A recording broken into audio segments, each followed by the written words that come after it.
Alright, today we're looking at the product rule.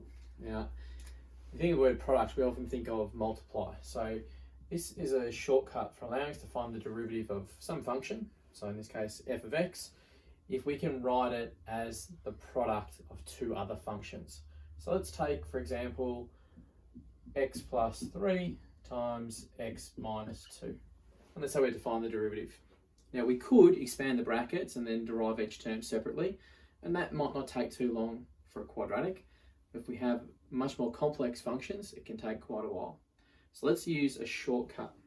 Now, the way we write the product rule is we can write f of x in terms of two functions. So I'm going to say this x plus 3 is one function, and I'm just going to give it the letter u. So it's another function in terms of x, u, and this second bracket I'm going to call v. So I can write this as u of x times v of x.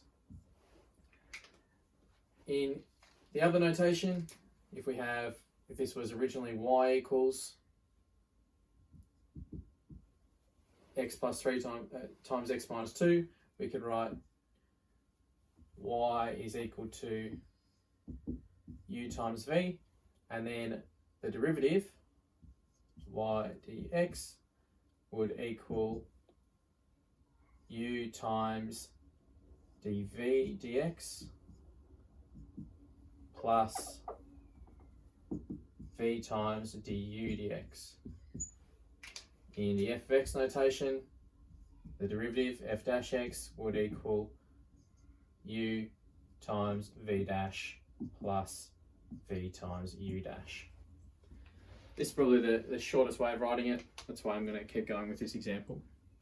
So here's our original question at the top here in black. We've got x plus 3 times x minus 2. So the first thing I do is write down what u and v equal. So I'm going to write let u equal x plus 3, and then the derivative du dx, or just u dash for shorthand, we find the derivative of this. Alright, derivative of x plus 3 would just be 1. Then I can let v equal x minus 2, and the derivative v dash would just equal 1 as well.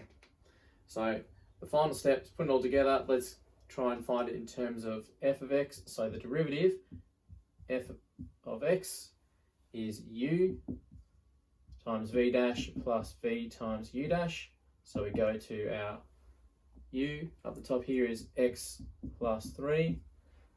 The derivative of v is times 1, and then the original v is x plus 2 times 1. Putting that together, right, they're both to the power of 1, so we can have x plus 3 plus x plus 2 would get 2x plus 5. And that's a nice little simple example. We're going to do a bit of a harder one. So let's start with f of x equal to x squared plus 5x minus 3 times x cubed plus 7.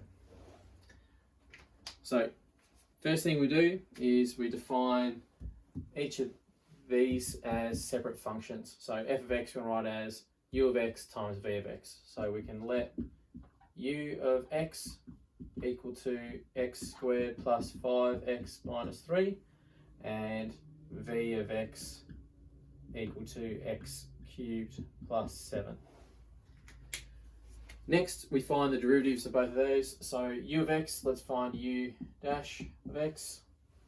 So find the derivative, would have x squared become 2x, and then 5x becomes 5. So the derivative is 2x plus 5, and the derivative of the function v with respect to x would be 3x squared, and the 7 drops off there. So now we have u dash, v, and v dash. We need to put it into the product rule formula. So f dash of x is equal to u times v dash plus v times u dash. So we take those answers we just found over here and put them all together in terms of f dash x.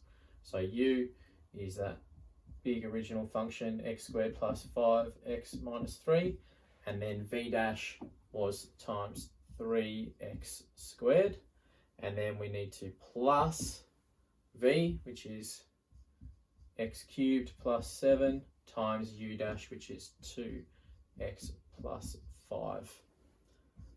Okay, so we could just leave our answer as that, 3x squared, x squared plus 5x minus 3 plus x cubed plus 7 times 2x plus 5.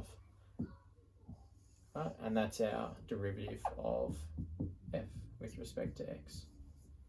Okay, you're not going to be expected to expand all that out, so you can leave your answer in that form there.